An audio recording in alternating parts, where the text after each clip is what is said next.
Deputy speaker, मैं यही point out कर रहा था। हमें तो दर्स देते हैं अपने गिरेबानों में जाके।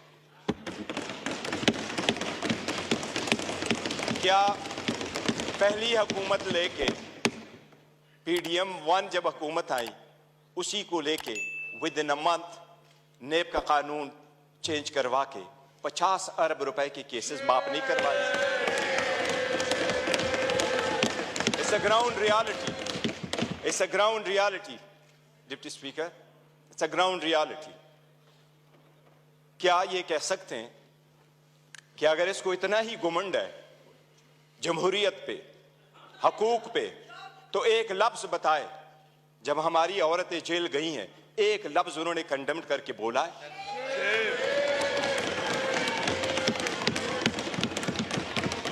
एक हमारे लोगों को जब इलेक्शन के प्रोसेस से गोया, ये जो पीछे लोग आप देख रहे हैं 91, ये 91 नहीं थे, ये 91 वही है। दे वर टू बिग टू रिग, इसलिए नहीं छोड़ सके थे। ये तो हमें 30 भी नहीं दे रहे थे। प्रपोजलों को रोका, सिकंदरों को रोका, डॉक्यूमेंट्स छीने गए, कैसरा इलाही से उसका दुपट्टा छीना गया। इनको एक लफ्ज उस वक्त ये बोले, इन्हीं सर्कमस्टांसेस में इलेक्शन जीत करके हम आए। स्पीकर साहब, ये कहां डिप्टी स्पीकर साहब, इनको जमहूरियत रास नहीं आती, इनको वो जमहूरियत पसंद होता है। शहबाज शरीफ साहब कैसे कहते रहे, ये एक दूसरे को मुफादात की टक्कर में इकट्ठे होते हैं, इसलिए ये पावर शेयरिंग पर बिलीव करते हैं। इमरान अहमद खान नियाजी अवामी सियासत पे बिलीव करता है, पावर शेयरिंग पे नहीं करते। क्या शहबाज शरीफ ने मलक कयूम को फोन करके कन्विक्शन ही नहीं करवाई थी? कितने एक ऐसे कितने अदब के साथ अभी कह रहे इकट्ठे बैठ के। आज इन्होंने सारे एक डाइनिंग टेबल पे बैठने वाले लोगों में इतने ओहदे नहीं बांटे। ये इमरान खान है, जिस वक्त आपके पास डेमोक्रेसी आएगी, जिसने मोरूसी सियासत को खत्म किया, मेरे जैसा वर्कर चेयरमैन PTI की हैसियत से इस वक्त खड़ा है। इस ईवान का pride of parliament Umar Khan साहब है। Pride of parliament Umar Khan, जिसके पास शायद ज्यादा वोट तो नहीं आए, he couldn't get most of the vote, but he was the candidate with most credibility, alhamdulillah। हमारा शेर मुल्तान को स्पीकर मुकर्रर किया, वो फर्जंदे मलकन को इमरान खान साहब ने डिप्टी स्पीकर मुकर्रर किया। इनसे पूछे कोई ओहदा किसी को और देंगे क्या? पीपल्स पार्टी में कोई भी और बंदा नहीं है सदारत के लिए कि जरदारी को आप देते हैं? योर ऑनर, डेमोक्रेसी ऐसी नहीं है। डेमोक्रेसी ऐसी नहीं है कि बकेन के दरख्त लगाए और आड़ू की पौधे का फिर आप तस्वर रखे कि आड़ू मिलेंगे। ये बकेन के दरख्त है, अवाम से इनके कोई उम्मीद नहीं है कि इनको आड़ू मिलेगा। योर ऑनर, हमें एहसास करना होगा ये जाती मुफादात में आते हैं। कितने फ्राइडली कह रहा है कि सबसे कम उम्र इनके तरफ है और सबसे बूढ़े भी इनके तरफ बैठे हैं। जमहूरियत में potential ability in talent matter करता है, जो आपको इस तरफ मिलेगा। यही रीजन है कि हम में से इमरान खान का कोई भाई बहन भांजा भतीजा इस वक्त नहीं बैठा, लेकिन हमें जान से अजीज है और हमारे 100 इनके 200 पे बारी है। यही वो डेमोक्रेसी थी मिस्टर डिप्टी स्पीकर। जो लोग हमारे साथ आजाद हुए वो हमसे आगे बढ़े, जो हमारे बाद आजाद हुए वो हमें पीछे छोड़ के गए। जब पाकिस्तान का नाम ले लो, दुनिया के लोएस्ट क्रेडिबिलिटी में आता है। रूल ऑफ लॉ में हम सिर्फ अफगानिस्तान और म्यांमार से आगे, बाकी पूरी दुनिया से पीछे। हम गुर्बत में 37% गुर्बत से नीचे, नेशनल पॉवर्टी लाइन में 21% नीचे। हम कैसे आगे तरक्की करेंगे? बाकी गैस, पेट्रोल, बिजली तो दूर की बात, आपको पानी मुयस्सर नहीं है। ये इन लोगों की 4 दिहाइयों की कसम रहा है जो आवाम को दिया है। इसलिए अवाम ने समझ करके इनको रिजेक्ट कर दिया है। एमकेएमयू वाले वो साथ बैठे थे। मुझे हमेशा से 2 पार्टियां अदरवाइज पसंद हुआ करती थी, एक जमात इस्लामी जिसमें फिर भी जमहूरियत है, दूसरा एमकेएम जिसमें मुतवस्सित तबके के लोग शामिल होते थे। लेकिन इस मर्तबा वो भी टिकट लेने वालों के लाइन में लग गए और अपने वसूली की सौदाबाजी की। इनके 15 सीटें बैठ करके दिखाता हूं, 1 2 3 15 सीटें हमारी कराची में उन्होंने ली है, 2 सीट हैदराबाद में ली है। यही वो 15 सीटें जो उनको कहा क्या बेहतर होता अगर ये ओहदे के पीछे न जाते, असूल पे चढ़ते और ये छोड़ जाते, क्या फर्क पड़ता? इनके पास अब ये ना होता। जनाब स्पीकर, अगर आगे चलना है तो कुछ बेसिक वसूल पूरे दुनिया में होते हैं। पहला वसूल ये आपके सामने वो साइफर का जिक्र कर रहा है। साइफर एक हकीकत है। इमरान खान साहब ने जिस वक्त ये उठाया है, वो लोग जो मुल्क को साजिश करा कि हुकूमत खत्म करने में, उनका ट्रायल होना चाहिए बजाय उसकी जिसकी आपने हुकूमत खत्म किया और उसको ट्रायल पे करवाया।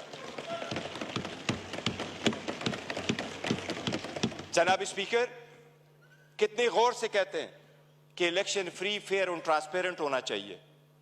आप उस हुकूमत का हिस्सा थे डिप्टी स्पीकर। जो ही हुकूमत बनी, इनकी पीडीएम आई, सबसे पहले इलेक्ट्रॉनिक वोटिंग मशीन इन्होंने खत्म करवाई, because they knew it public के रिजेक्टेड। ये ओहदे बांटते आपस में, ये डेमोक्रेसी से दूर दूर उनका कोई ताल्लुक नहीं। स्पीकर, डिप्टी स्पीकर, अगर हमने आगे जाना है, बढ़ना है, तो उसके मिनिमम कुछ वसूल होते हैं। और मिनिमम वसूलों में यह कि एक वक्त में बहुत सतात, कल मायूसी जरूर हुई है कि यह तो हम मानते भी नहीं है कि यह प्राइम मिनिस्टर है,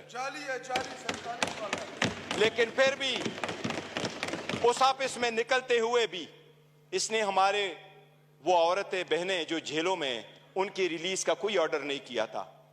इससे तो यूसुफ रजा गिलानी बेहतर था, जिसने पहले दौर में यह कह दिया था कि जज उसको मैं आजाद कराऊंगा। ये वही वाले लोग हैं जो उस तरफ चले गए। डिप्टी स्पीकर साहब, डेमोक्रेसी के वो उसूल जिसको लोग सुनहरी उसूल क्या कहा करते थे, ये लोग कुर्बान कर चुके हैं। ये आकर के आपको दर्स देते हैं कि हम डेमोक्रेटिक है। योराना, ये डेमोक्रेटिक नहीं है, ये मुफाद परस्त है। इसमें कोई शक नहीं। आपने नेब के कानून में तरमीम की, आपने अपने मुफादात की पॉलिसी की, सबसे बड़ी काबीना इसने बनवाई। इंडिया का मैं एक मिसाल देता हूं डिप्टी स्पीकर।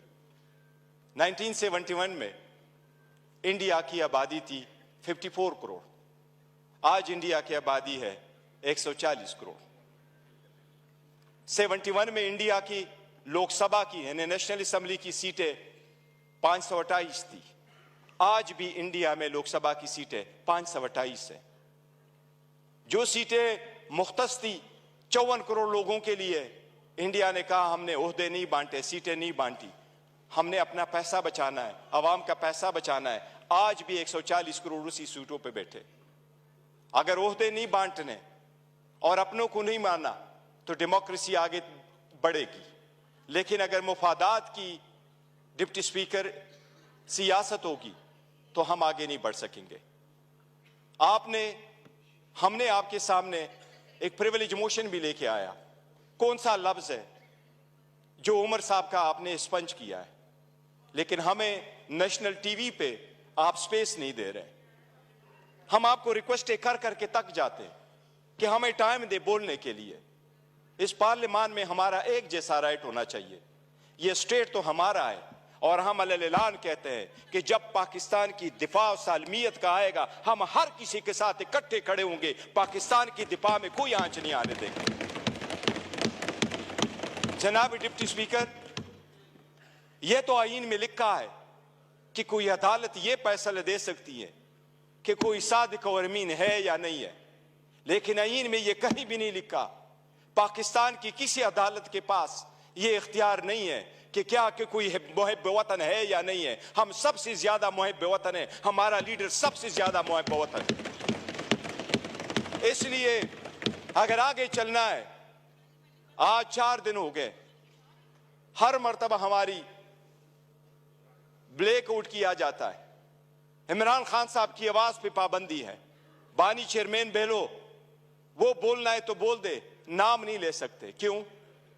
जो इस वक्त दुनिया के सबसे पॉपुलर लीडर है, उसके मरहूनी मिन्नत ही हम सारे बैठे हैं। अगर आप सरकार यह कोई करती है कि बलूचिस्तान के लोगों के लिए तो यह हो कि हम उसको मेन स्ट्रीम में लेके आए, लेकिन हमें इस पार्लियामेंट में होते हुए भी हमें यह नहीं माना जाता कि हम और ये एक जैसे एक व किस्म का राइट है, तो यह चलना मुश्किल हो जाएगा। डिप्टी स्पीकर साहब, आपसे इल्तिजा है कि इस मर्तबा जो हमारे प्रिविलेज मोशन आपके पास आए हैं, हमें इक्वल टाइम दे। हमने पहले दिन कमिटमेंट की है कि हमारी अपोजिशन डिस्ट्रक्टिव अपोजिशन नहीं होगी, कंस्ट्रक्टिव अपोजिशन होगी। हम हुकूमत को अकाउंटेबल करेंगे फॉर इट सेक्शन 2 के हम नहीं मानते कि यह हुकूमत के हकदार है, लेकिन सबसे पहले ये कि हम और उनके जो टाइम मिलना है वो एक जैसा, और हमें आपको दरखास्त न करनी पड़ेगी।